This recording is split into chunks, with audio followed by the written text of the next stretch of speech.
좀 꼬인 상황이거든요. 이제 수급이 좀 했던 게 채권을 이제 보통 이제 펀드로 많이 투자를 하시잖아요. 근데 채권을 투자할 때는 가장 중요한 개념이 듀레이션이라는 게 있습니다. 그렇죠. 만기가 긴 채권이 어떻게 보면 저희가 이제 펀드로 치면 레버리지 펀드하고 똑같거든요.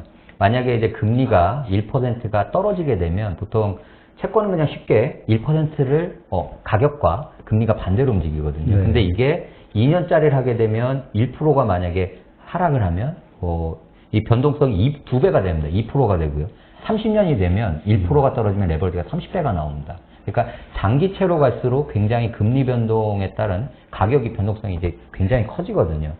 그래서 이거를 이제 채권 투자를 할 때는 금리가 하락할 때는 그러니까 굉장히 장기 채권 펀드를 하시면 됩니다. 네. 대신 금리가 올라가는 상황에서는 이제 방어하기 위해서 단기 채권 펀드를 하시는 거거든요. 근데 이제 어떤 포트폴리오 지금 조정이 나타납니다.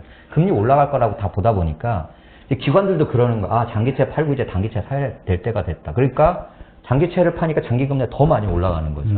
근데 금리가 이렇게 올라가는 상황에서도 단기채를 많이 사다 보니까 단기금리 오히려 빠집니다. 이게 사실은 보통 이제 그 채권 포트폴리오 이제 듀레이션이라고 하는데 큰 기관들의 어떤 이런 듀레이션 조정은 굉장히 오랜 기간 진행이 되거든요. 이제 이런 상황에서 장기 국채가 또 많이 발행되다 보니까 이게 굉장히 지금 수급적으로 안 좋게 되는 거죠. 그렇죠. 지금 계속 올라가서 들고 있으면 더 들고 있을수록 손해가 커질 수 있는 그렇죠. 상황인데 빨리 팔고 싶은데 자기가 또 손해 보면서 그걸 선뜻 사줄 사람이 또 없는 거죠. 없습니다. 주체가. 없습니다. 네. 그러니까 이게 좀 악화가 될 수 있겠네요. 네. 그러면 이러한 상황이 연준에서 그냥 지금 어쨌든 지금 시장이 불안해하는 거 이걸 그대로 좀 두고 보고 있다는 게 지금 불안한 거잖아요. 네. 이게 계속 지속이 된다고 하면 우리 주식시장이라든가 이쪽은 계속 이렇게 그 하락이 된다든가 흔들릴 수밖에 없는 건가요?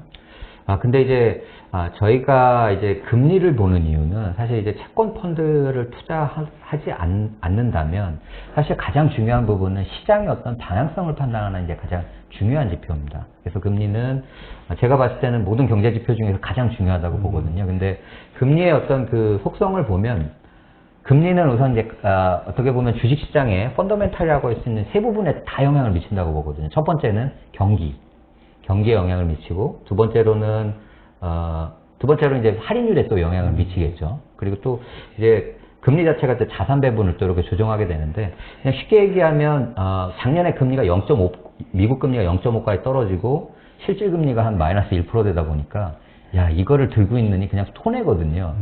이 정도면 그냥 뭐라도 하자 투자를 하든지 아니면 뭐 주식을 사는 게 그래서 이게 밸류에이션이 높았던 거죠. 그렇죠. 근데 이제 금리가 이제 많이 올라가잖아요. 이제 이렇게 되면 이제 예전에는 금리가 싸서 주식을 샀는데 금리가 좀 비싸지거든요.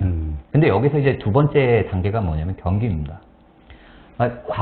작년에 그런 위기 상황에서의 그 금리 수준에서 요 주식 가격이면 요렇겠지만 경기가 좋아지고 있거든요. 그럼 주식 가치는 점점 높아지게 됩니다. 이제 보통 이거 실적 장세라고 얘기하잖아요. 기업 네. 실적이 더 늘어나 버리면 이 할인율 부분보다도 오히려 더 이게 커질 수가 있거든요. 그래서 저희 하우스에서 뭐 저희 그 김지원 팀장님도 아마 말씀하셨을 것 같은데 이제 실적 장세로 결국 넘어가는 부분이다. 그러니까 싸서 유동성에 의해서 이제 돈이 왔다면 이제는 기업의 어떤 펀더멘탈로 이제 올라가는 단계인데 중간에는 분명히 그 조정 부분이 있거든요. 네, 그래서 두 부분이 지금은 상충하고 있다라고 좀 보입니다.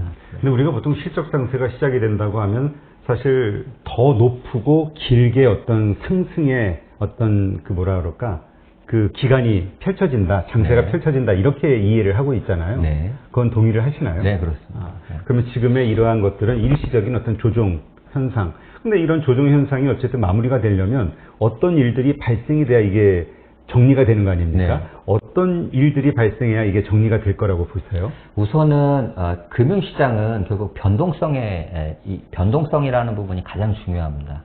변동성이 커지면 이제 사실 투자 심리가 위축되거든요. 뭐 지금은 변동성이 가장 큰 게 이런 말씀드리면 그렇죠. 채권 시장이 더 이제 변동성이 그렇죠. 크고요. 지금 요즘은 그렇죠. 네, 그래서 사실 채권 시장이 너무 지금 투자 심리가 위축된 상황이고요.